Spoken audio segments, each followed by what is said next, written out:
Et il agit aussi dans l'espace. Cela signifie quoi? Vous devez comprendre en quel moment nous sommes. Et qu'est-ce que je peux faire? Comment je peux marcher avec mon Dieu? Et il y a quelqu'un qui comprend. Prenons les jours. Les jours du matin, du lever au coucher. L'homme connaît déjà bien que comme je me suis réveillé le matin pour bien travailler, je dois me laver pour que mon corps soit souple. Et l'homme connaît déjà dans sa tête que le matin, je dois déjeuner. Après le déjeuner, je vais au boulot. Et pour ceux qui vont au boulot, dès qu'il est 12 heures, à l'heure de la pause, il peut prendre son repas même au restaurant. Et ceux qui sont à la maison, ils connaissent déjà que c'est le moment du repas. Il prend le repas et le soir, il prend le souper.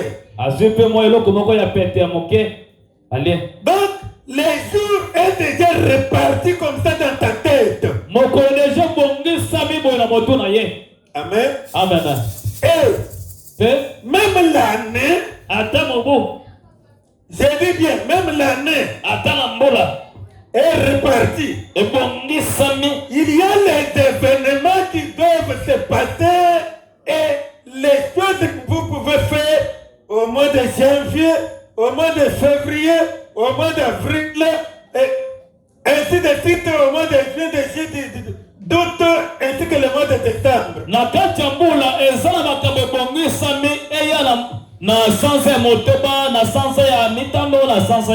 Des fois, si nous ne parvenons pas à réussir notre vie, c'est puisque peut-être nous ne connaissons pas à quelle étape, à quel temps nous sommes. Il y a quelqu'un qui comprend. Quand Paul écrit aux Romains, il dit ceci. C'est le temps afin de nous réveiller du sommeil. C'est comme si le temps passé, on dormait. Et le temps présent, nous nous réveiller du sommeil. Et c'est temps-là de se réveiller du sommeil. Si tu continues à dormir, alors les autres vont partir et toi tu resteras toujours. C'est ce que l'écrivain du livre des psaumes 92 dit. L'Éternel enseigne-nous à bien compter nos jours, afin que nous appliquions notre cœur à la sagesse, de comprendre que c'est que le jour. Amen. Amen. Amen. Amen. Et il y a quelqu'un qui comprend.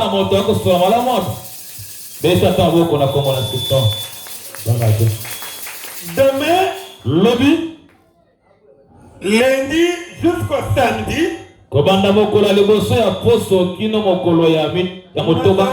nous aurons un grand culte dénommé dévotion matinale. Et le thème, c'est les mystères cachés du milieu de l'année. Mabomba mi oya katekati ya mbula. Ce sont des choses parfois Ezama kabuta mususu que tu n'as jamais entendu nano yokate. et que tu n'entendras, que tu n'écouteras nulle part. Da musoko yoka ngope bisika mokote. Yako yoka kwa. Même quand tu peux dire à quelqu'un, soyez béni, que Dieu vous bénisse. Est-ce que c'est le moment pour cette personne d'être bénie? Amen. Amen. Tu peux refuser, mais en tant qu'enseignant, je vais te convaincre. Est-ce que tu peux prier pour un célibataire? Dire à un célibataire, recevez les enfants. Mais même le célibataire pour qui tu pries, il prendra pour quelqu'un à moitié fou ou quelqu'un qui ne le connaît même pas. Pourquoi? Il est célibataire, mais toi tu lui dis de recevoir les enfants. Il ne recevra pas les enfants. Même si tu pries du matin au soir, à moins que tu lui donnes des enfants par l'intelligence artificielle. Mais par la prière, il ne recevra jamais les enfants. C'est pourquoi quand nous prions aussi, nous devons comprendre aussi qu'il y a les temps répartis pour chaque chose et pour toute bénédiction. Amen. Amen. Gloire à Dieu. Tu peux toujours refuser. Mais je suis là pour t'amener toujours à la connaissance. Hier c'était samedi, n'est-ce pas? Et si je t'ai dit, leader, pourquoi hier je ne t'ai pas vu au culte? Tu me diras quoi? Papa, hier c'était samedi. Mais samedi on n'a pas culte. Comment je pouvais venir? Mais si c'est aujourd'hui dimanche, j'aurai raison. Et tu accepteras. Vrai ou faux? Amen. Oui. C'est exact. Puisque hier ce n'était pas un jour de culte. Et aujourd'hui comme c'est un jour de culte, j'ai raison de te demander pourquoi je ne t'ai pas vu. Amen. Amen.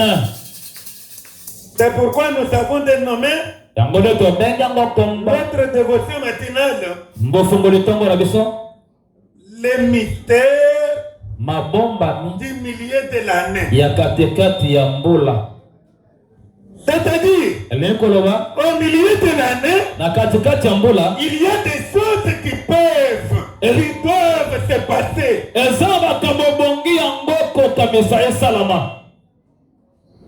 Et il y a quelqu'un qui comprend bien.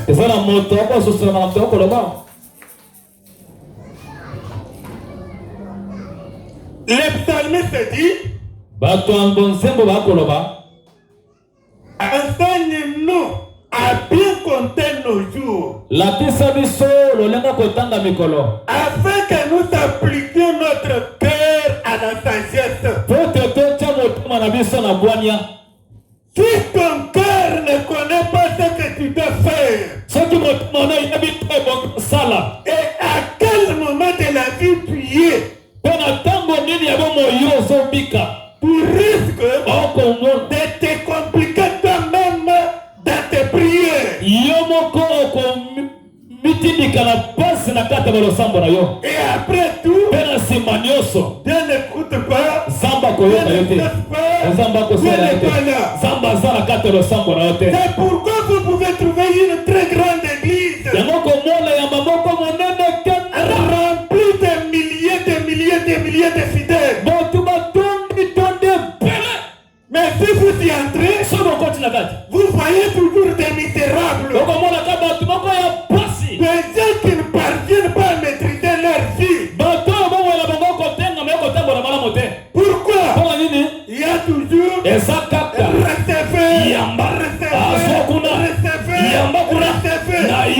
Non, recevoir, ce n'est pas mauvais, mais il faut savoir les temps, il faut comprendre à compter les jours.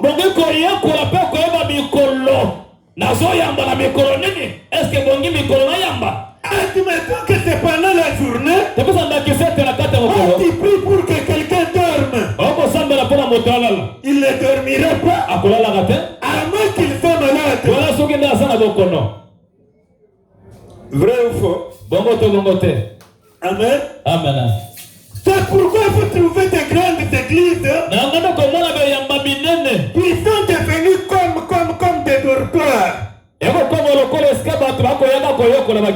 Vous trouvez des gens qui n'ont pas où aller, mais ils commencent à dormir à l'église. Pourquoi? Je ne critique pas. Je ne dis pas que c'est mauvais d'avoir une grande église où il y a des milliers de gens. Mais ici je parle de comprendre les temps et les circonstances dans lesquelles vous priez, vous enseignez et où vous allez. Il dit, enseigne-nous à bien compter au jour. C'est-à-dire à comprendre aujourd'hui c'est quel jour. C'est lundi, je dois aller au travail. Et le travail termine à quelle heure? Aujourd'hui c'est mardi, c'est mercredi, c'est jeudi, c'est vendredi. Je dois aller au boulot. Aujourd'hui c'est samedi. Peut-être nous avons une semaine anglaise. Je dois rester à la maison. Je peux me reposer. Amen. Ça que j'ai pas visité.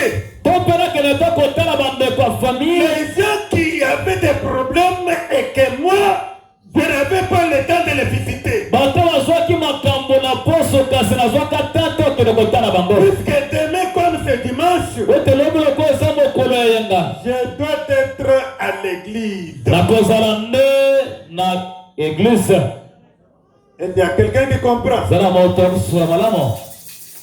Et maintenant aussi, j'aimerais introduire notre thème de la semaine aujourd'hui. C'est pourquoi il dit, apprends-nous à bien compter nos jours. Et si peut-être il y a une façon, une manière d'interpréter ce verset, je t'ai dit dans mon introduction que les écrits bibliques sont à la fois historiques, théologiques, scientifiques et même archéologiques. Amen. L'année est répartie en 12 mois. Si vous croyez que l'année est 12 mois, si vous croyez que le 1er janvier nous devons fêter et nous reposer,